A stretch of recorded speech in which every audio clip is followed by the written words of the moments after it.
So we've had the Kia now for about, how long would you say? 3.5 months, 4 months? And in October, it's nearly the middle of February now. So 3.5 months. 3.5 to 4 months.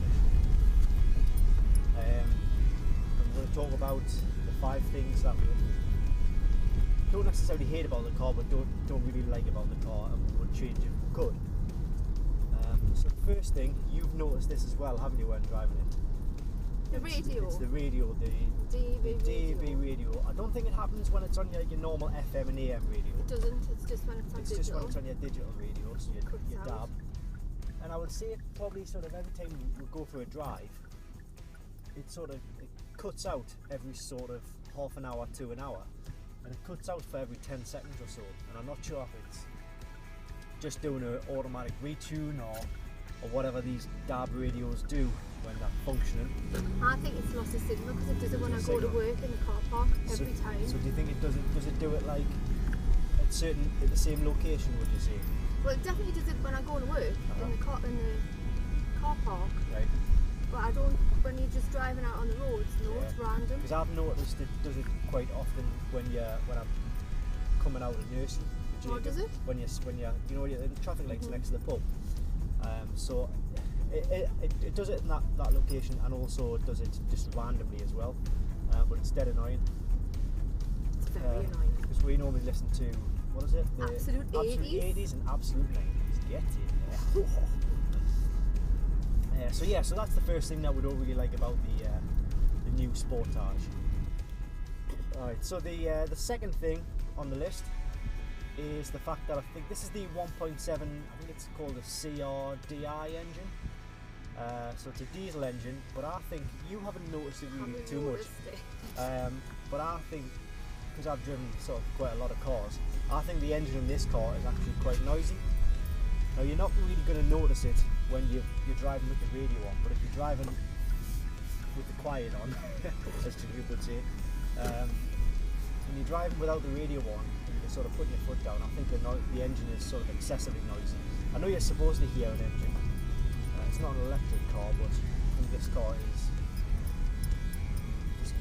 it's too noisy for its own good, especially with it being supposedly a brand new efficient engine. You're not going to notice it on day-to-day driving like this, just driving around the streets. But when do you notice it then? It's when you get onto kind of like an open road where you get the ability to sort of open the throttle. Oh, you see, that never happens to me because I'm always in rush hour traffic. Yeah. If you're driving sort of like in stop-start like this all the time, then you're not really going to notice it. You're probably going to have the radio on in any case, so it's not really, but it's not a big thing at all. It's just one of the things that I thought I'd point out, and one of the things that sometimes annoys me about the car. So that's the second thing that annoys me, not you, about this car. Okay, the third thing that we're not keen on this car is the miles per gallon, or the MPG as it's known. Before we bought the car, we were looking at the figures on the website, which quoted figures of in excess of sort of 50 miles per gallon. Now I know that's generally going to be what you're going to get when you're doing motorway driving and when you're on a long run. To be honest, I've never seen anywhere near that figure. Mainly the driving that we kind of do is sort of around the doors, and we're getting just over 36 miles per gallon. Now that's probably the best I've seen it since I've been driving this car, because normally when I've been driving this car I've only ever seen figures of 31, 32 miles per gallon, and I was expecting possibly in the sort of maybe high 30s, low 40s, certainly for driving around the streets. And when you drive to work, what's the traffic like when you drive to work? How far away is it? It's about 5 or 6 miles? 6 miles. 6 miles. It takes us about an hour. About an hour, because you're on the A1, the motorway, and you're always sort of, it's always stop-starting. You barely get out of second gear, will you? Nah. First and second gear all the way, you'd say. And on the way back. So that is obviously a big contributing factor to it. We get that. But I filled it up about a week ago. I think it was like £63. and that was, the fuel price was 1.17. And a full tank, I would say, normally lasts about 2 weeks, doesn't it? Yeah, I think so. It's on half a tank now. Half a tank, yeah. That was about a week ago, so I don't know. For a four, I think it's, maybe I'm expecting a bit too much because this is the first kind of big car or 4x4 or SUV, so to speak, that we've had, isn't it? It is.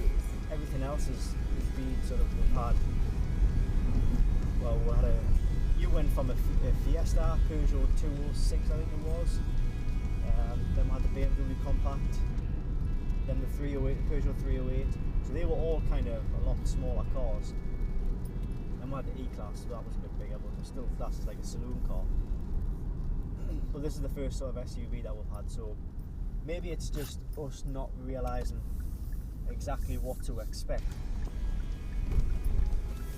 So I just think that the MPG, I thought it would have been a lot better, but it's not. So if you think 36 miles per gallon is good, then that's fine, but I was expecting a little bit more. Do you agree with that? Well, I don't know anything about it really. I'm just pleased it's... I'm not bothered. Just pleased it moves. Yeah. That's expert knowledge. Expert knowledge. Yeah. Right, okay, so yeah, so that's the third thing. Alright, so the fourth thing that we've decided in hindsight that we're not keen on in this car is the fact that when we went through the options list, we didn't add in a sat nav. Sat nav.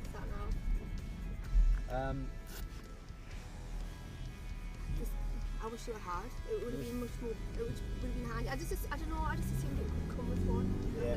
Because I didn't think that it would be optional. Yeah. You kind of think that you'll be okay, don't you? Well, yeah, and I've never had one before.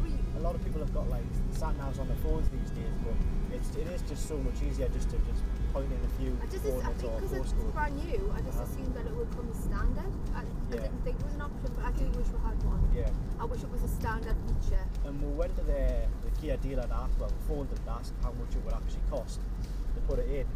I can't remember exactly what they said, but it was something like £400 or £500, wasn't it? To get it put in, the full sort of sat nav and unit in there. So yeah, I think that's what we, because you wouldn't notice it when you notice paying £500 out of your pocket now, but you wouldn't notice it on top of every monthly payment, would you? No. Just a tiny bit a month. So I think that's what we kind of wish we'd done. It's a shame we didn't go down that route because it's going to cost a lot now to get it installed. But I know obviously you can get your aftermarket TomTom kits, which probably only cost about 70-80 quid in any case. Can you put it in there? No, not in there. Oh, Just right, put it on the dashboard, on the windscreen. So that's what I think that's what we'll probably do. Well, in fact, I think we've got one lying around somewhere, haven't we? But it just means like fannying on with more wires and making sure it's plugged in, yeah. And you have to sort of, instead of just going yeah. So yeah, in hindsight, sat nav. That's a fourth thing on the list. Alright, so the fifth and final thing that we've decided that we don't like about the car, and I say we, you haven't even noticed it at all. Because I haven't noticed it. And I don't know if this is actually a built-in feature, but it could. The way I look at it is, it might actually be a design feature, or a safety feature, should I say? And it's basically when you're driving on the motorway, and you're probably doing speeds of say like 60, 70, 80 miles per hour. Not that I've ever done 80 miles per hour, of course. That's against the law and it's highly illegal. That's why I wouldn't do that sort of thing. By the way, I haven't noticed sticky wheels. Yeah. Well, there you go. Just give it away. It's basically, I feel like if I was to sort of move into another lane, it feels like the steering wheel is kind of like stuck where it is, and I have to put a bit of force on it to actually move it only slightly to the right or slightly to the left. It feels like there's a kind of like an ever so slight lock on it.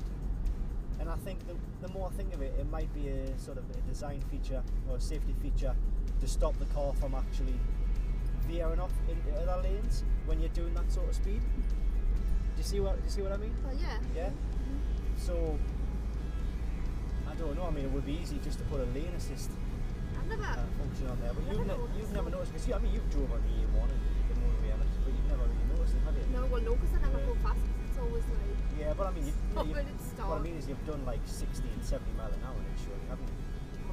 Probably. I would say. Off the top of my head, where? I mean, you will have drove up in year one. But you've never noticed it at all. I've noticed the first time I ever drove it after picking it up, I noticed it straight away. I never noticed it on the test drive, but I noticed it, you know, as soon as we drove it away from the dealership. Yeah, and I was like, But it's not something that would make us think, well, I'm not buying the car because of that. You know, it's like you'll barely notice it. Once you're used to it, you'll just take it as for granted, really, you know. But you won't at all because you've never even picked up on it. Nah. Yeah, so that's it.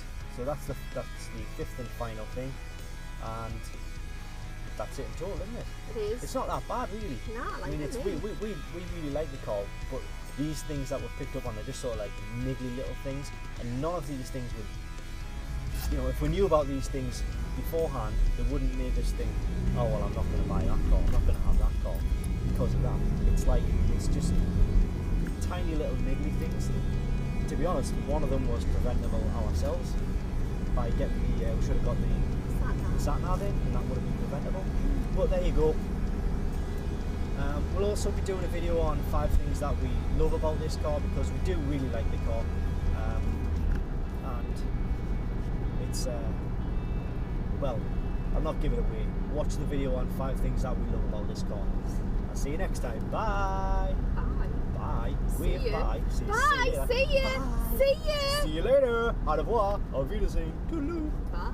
Au revoir. I said that. I think so. Bye. See ya.